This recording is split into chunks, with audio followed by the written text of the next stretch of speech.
Heute machen wir ein Macchiato Sodas über die Bedeutung von Anklatschen. Dieses Wort kommt von Swami Nityananda Paramashivam und bedeutet das totale Losgelöstsein von allem. Macchiato Sodas bedeutet das gemeinsame Durchdringen und das Tiefergehen mit einem Thema oder einer Wahrheit. Das Wort Anklatschen bedeutet ja anklatschen, also nicht anhaften, sodass, also das ist eigentlich hat verschiedene Stufen, 9 verschiedene Stufen, aber das Wichtigste ist das Anklatschen von den Gedanken, dass man jeden Gedanken, der da auftritt, in unserem Bewusstsein, dass man losgelöst davon ist.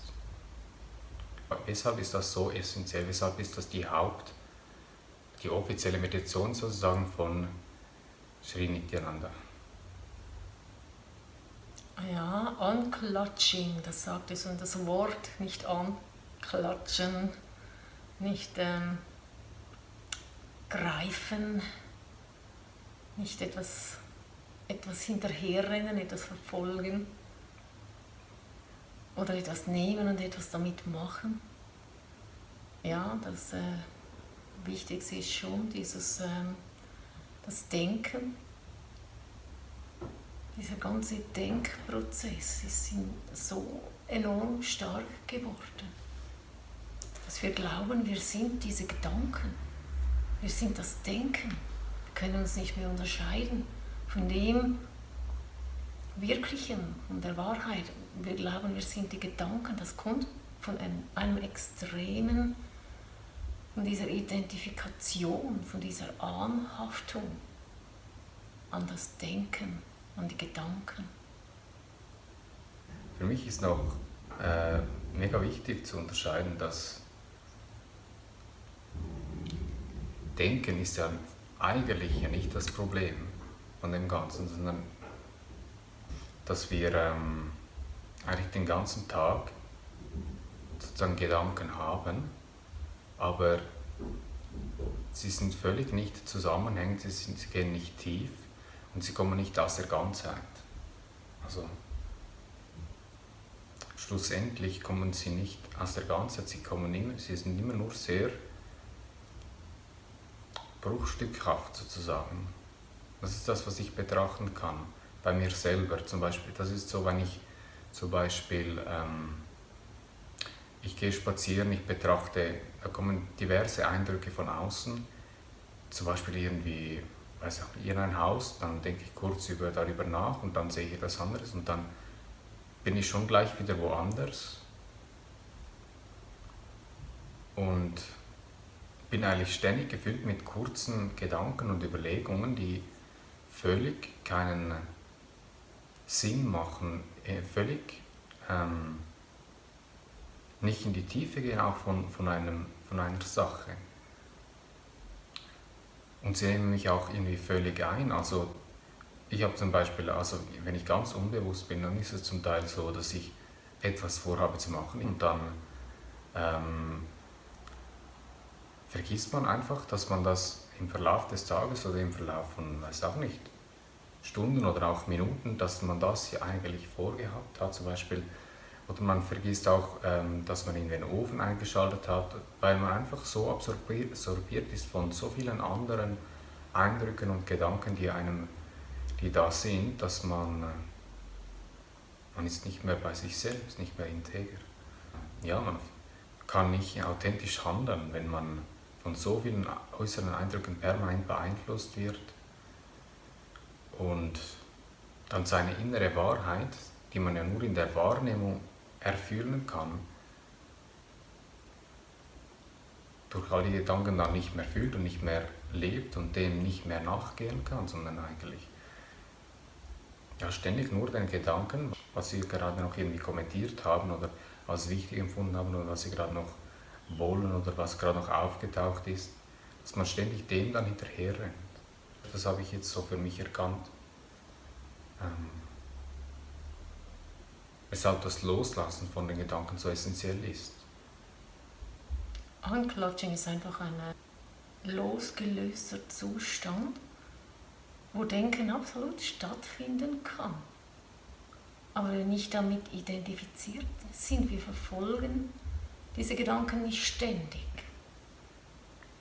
Es ist wichtig, also in diesem Unclutching Space lernen wir auch oder wir erkennen, was wir wirklich sind, unsere wahre Natur. Das, was wir sind, lernen wir zu unterscheiden von den Gedanken. Weil das, was wir sind, ist kein Gedanke. Und wenn wir im Unclutching Space sind, also wenn wir in diesem Nirvikalpa Samadhi, sagt man ja auch, tief sind, können wir erkennen, hier bin ich und da kommen die Gedanken. Und diese Unterscheidung, die ist ganz wichtig und Unclutching führt zu dieser Unterscheidung, weil dies ist so wichtig. Es ist eigentlich das Essentielle daran, weil wir erkennen uns selbst darin, in diesem Unclutching Space. Und er ist so genial, weil wir, sagen wir mal, wir nehmen uns vor, eine Stunde oder einen Tag sogar, also habe ich auch schon gemacht, vor Jahren sogar, einfach einen Tag frei nehmen für Unclutching, also oder eben Nicht-Anhaftung. Und das ist gewaltig. Wenn wir einfach dranbleiben, ganz konsequent dranbleiben, immer wieder losgelöst sein, immer wieder etwas nicht verfolgen. Und das führt uns ganz tief in diesen Samadhi Space, in diesen reinen, gedankenfreien Space. Ein Space jenseits der Gedanken, in dieses reine, man kann auch sagen, dieses reine Sein. Und das ist eigentlich das, was das Unclutching bewirken kann, wenn wir ganz dranbleiben, wenn wir immer und wieder das machen und vor allem, wenn wir es wirklich ernsthaft machen. Also wenn wir uns entscheiden, ich habe schon gemerkt, zum Beispiel in dieser Unclutching-Sitzung, wenn wir uns ganz klar entscheiden dafür, das wirklich durchzuziehen und nicht nachzugeben, es ist gewaltig. Und wenn wir einfach sagen, ja, ich mache jetzt Unclutching und so, und dann sind wir vielleicht eine Stunde so ein bisschen im Unclutching, es geht ein bisschen, aber für mich ist es wesentlich zu entdecken, dass die extreme Entscheidung und dann die volle Aufmerksamkeit bewirkt dann das. Also dass wir die 100%ige Aufmerksamkeit bei diesem Nicht-Anhaften haben. Und das kann dann ganz schnell gehen. Es braucht eigentlich dann gar keine Zeit, sondern es macht schupp und dann sind wir in diesem anderen Space. Und also ich bin jetzt mehr so daran gerade zu sagen, was für Auswirkungen es hat, weil mich diese so faszinieren. Und was das Essentielle ist in meiner Erfahrung. Und die Entdeckung, diese extreme Entscheidung, diesen Entschluss, ich mache das und nicht aufzugeben, bringt Erfolg. Viele Leute, die ich kenne, sagen mir, es geht einfach nicht. Und ich glaube, es liegt einfach an dieser 100%igen Ja, ich mache das und dann auch dranbleiben. Das Gefühl hatte ich ganz stark, diese totale Aufmerksamkeit bei dem zu haben. Und das ist die Herausforderung. Also das ist die größte daran eigentlich, diese 100%ige Aufmerksamkeit darin zu haben und sie da hineinzugeben. Und dann geschieht etwas. Und das ist dann, das kann man nur erleben, das kann man eigentlich dann gar nicht mehr sagen, wie es ist wirklich, sondern das ist nur erfahrbar, wirklich extrem, wow, so ein wunderschöner Space, also man ist eigentlich erst dann so richtig in diesem befreiten Raum, in diesem freien Space. Sehr schön und Ich möchte vielleicht noch anfügen, dass die Vorstellung darüber ist nicht das, was wirklich passiert.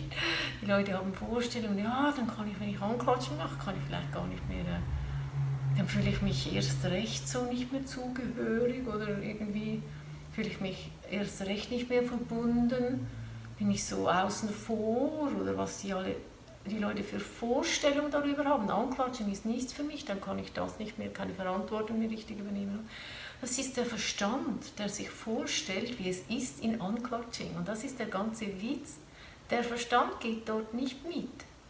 Der Verstand ist der draußen gelassen wird. Unclutching ist ohne Verstand, weil es genau der Punkt, oder, dass er eigentlich draußen bleiben muss, in diesem Punkt, und wir nur eigentlich in diesem Science Space verweilen, wenn das so sagen kann. Und es gibt so viele Vorstellungen darüber. Also ich könnte jetzt da einiges aufzählen, was man alles darüber denkt. Und der Witz ist eben, Unclutching ist nicht Mindspace. Unclutching ist no Mindspace. Deshalb kann der Verstand gar nichts dazu sagen. Er hat keine Ahnung davon. Er kann gar keine Ahnung haben. Es hat nichts damit mit ihm zu tun.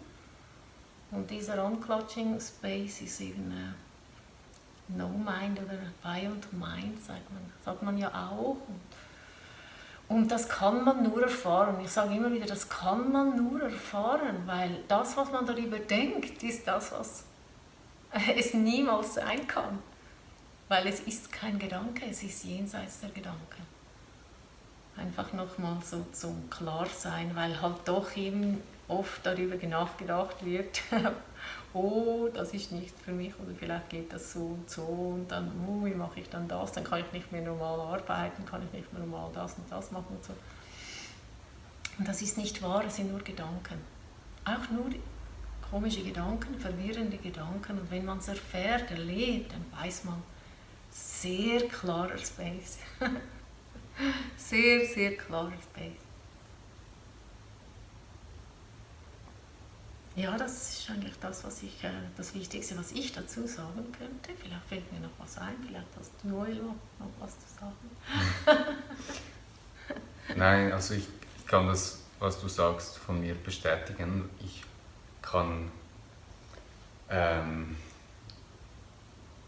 es braucht eine unglaubliche, also so Ferociousness ist so ein geläufiges Wort, das Swami oft gebraucht. So eine extreme Entscheidung, die man treffen muss. Ich habe das bis jetzt nicht geschafft, muss ich sagen, wirklich. Ich habe es mir oft vorgenommen und ich habe auch schon zwischendurch mal, habe ich gemerkt, da bin ich und das sind die Gedanken, das habe ich erlebt. Aber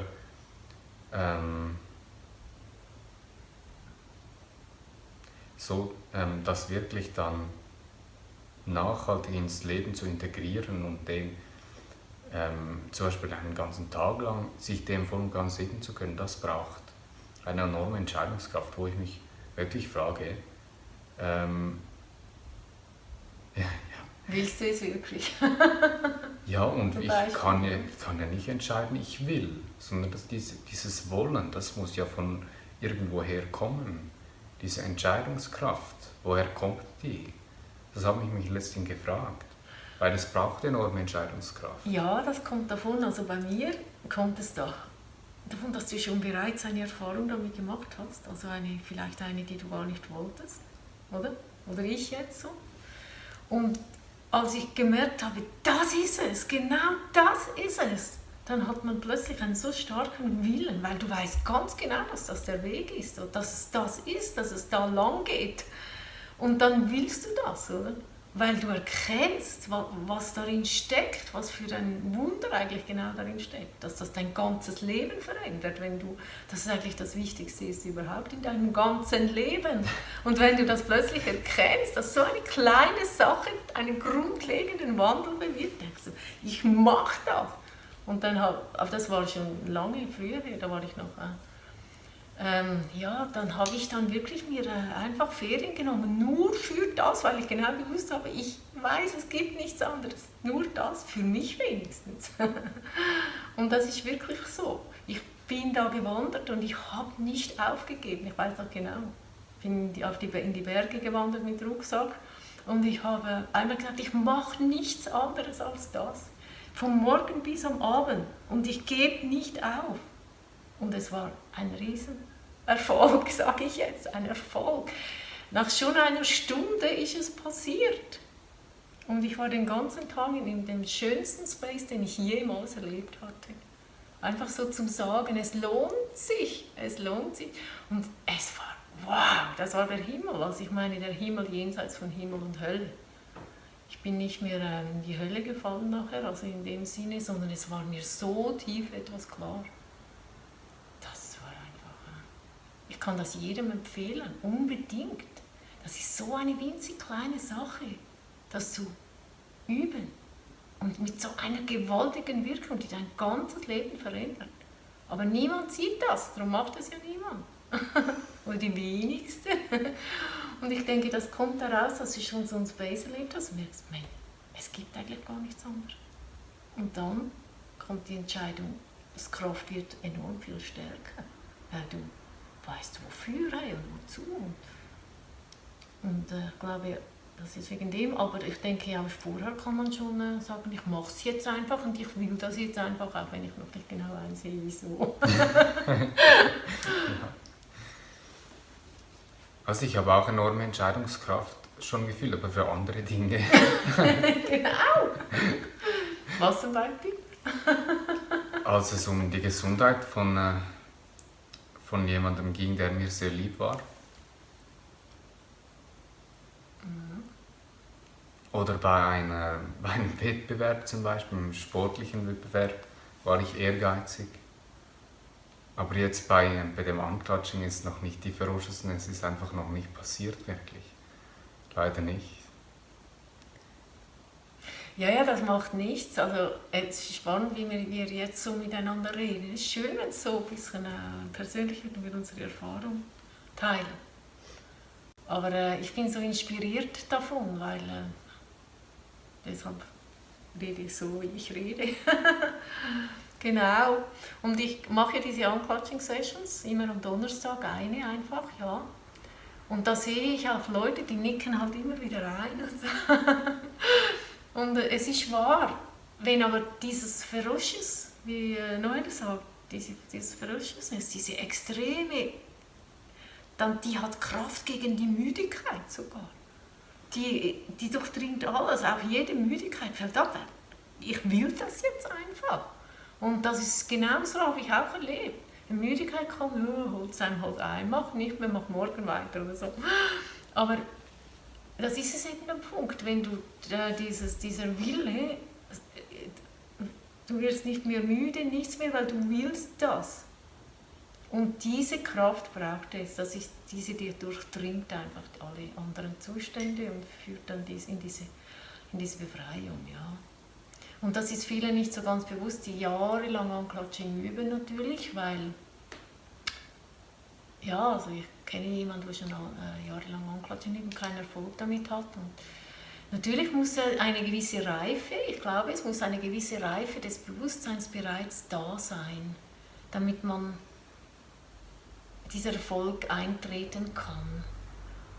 Vielleicht ein gewisses Aufmerksamkeitslevel schon da sein, diese Fähigkeit, die Aufmerksamkeit zum Beispiel zu halten vielleicht, oder die Konzentration. Es ist weniger Konzentration, es ist mehr Aufmerksamkeit und Ausrichtung und so. Und vielleicht liegt es einfach auch noch daran, dass es eine gewisse Reife bereits braucht des Bewusstseins. Könnte gut sein, aber dann geht es. Ja, also ich würde sagen, das ist auch der Grund, weshalb wir ja Yoga und Pranayama machen eigentlich, damit wir die Kapazität entwickeln können, nicht. Also du kannst mir das vielleicht, also ich schätze das eigentlich, das ist der Grund, damit wir die geistige Fähigkeit haben, überhaupt diese Unterscheidung ja dann machen zu können.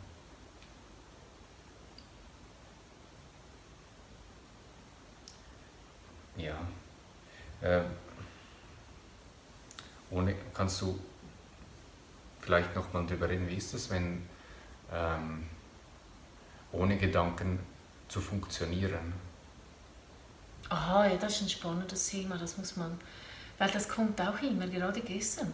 Aber wenn ich, da kann ich nicht mehr, ich muss im Job normal funktionieren können.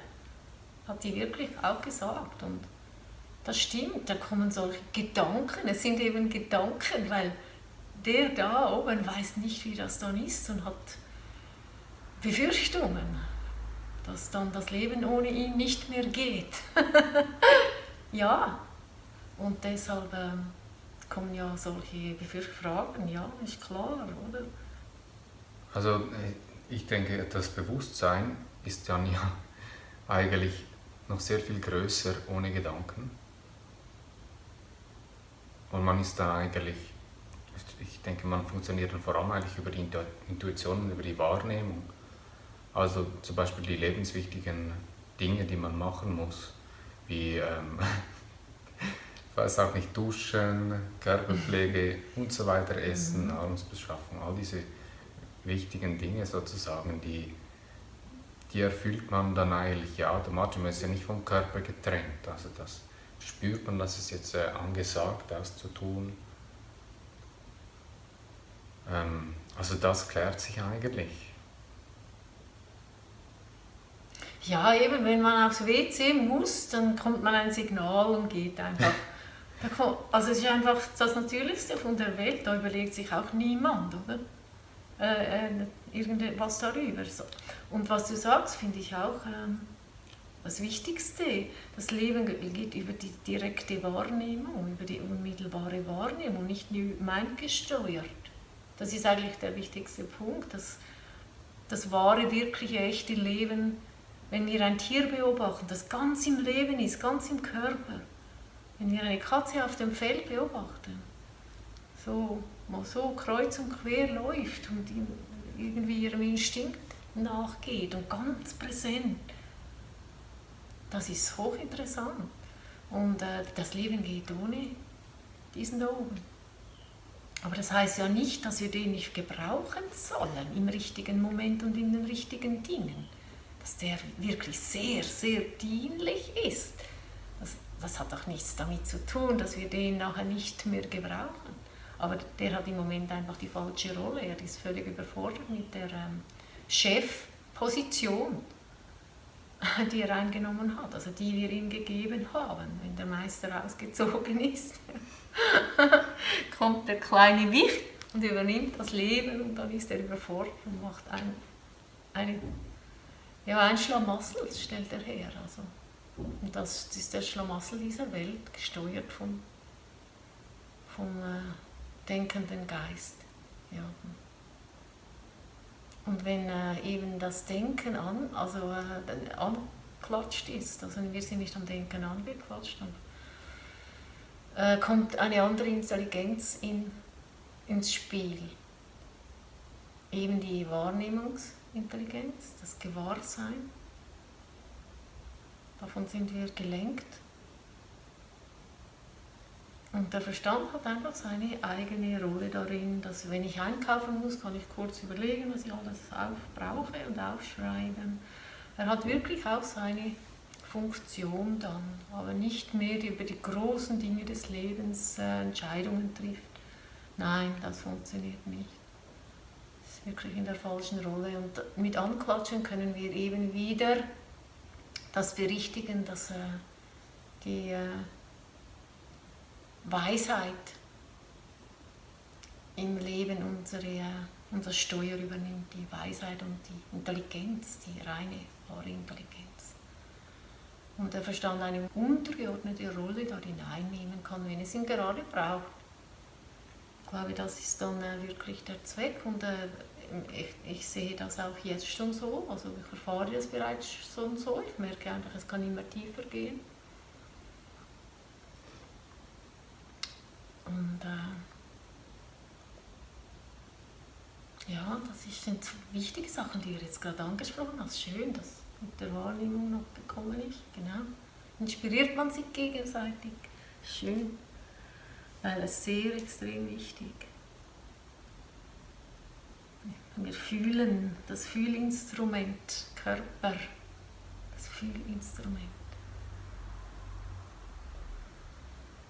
es gäbe noch sehr viel darüber zu sagen, merke ich jetzt. Man könnte so weit gehen, jetzt könnten wir über das Fühlen sprechen, reines Fühlen und eben Emotionen, die von der Vergangenheit eigentlich beeinträchtigt sind. Also nicht das reine Fühlen, aber ich glaube, das geht jetzt zu weit. Das hat nicht wirklich jetzt mit diesem Unclutching mehr zu tun.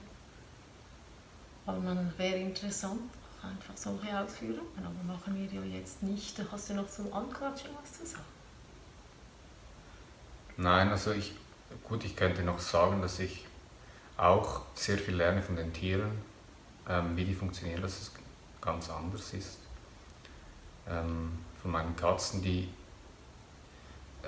es ist eine Art wie Schnuppern. Sie schnuppern immer eigentlich an den Dingen, also sie erfüllen eigentlich die ganze Situation permanent und wissen dann genau, was für sie richtig ist, wie sie reagieren müssen. Das ist für mich sehr faszinierend zu betrachten. Und Ja. genau. Wenn man sehr... Dadurch geschieht keine Trennung. Ja. Wenn wir eben wie Tiere ganz präsent sind, also ganz da, im Hier und Jetzt, ganz da präsent, dann können wir fühlen, was die nächste Handlung ist, was als nächstes sein will. Wir können wie ein Tier halt, ja, ist genau so, weil die überlegen sich das nicht. Jemand hat mal so ein lustiges Zitat gesagt, dass die Vögel sich auch nicht überlegen, auf welchem Baum soll ich jetzt fliegen. Habe ich mal irgendwo gehört. Also Tiere überlegen sich das nicht, sondern es fliegt einfach. Ja. Und, Genau, du sagst, man ist präsent. Also das ist ja eigentlich die Essenz vom Ganzen. Präsent zu werden, und wir sind nicht präsent, wenn wir, solange wir unsere Aufmerksamkeit zu 90% ja, den Gedanken geben.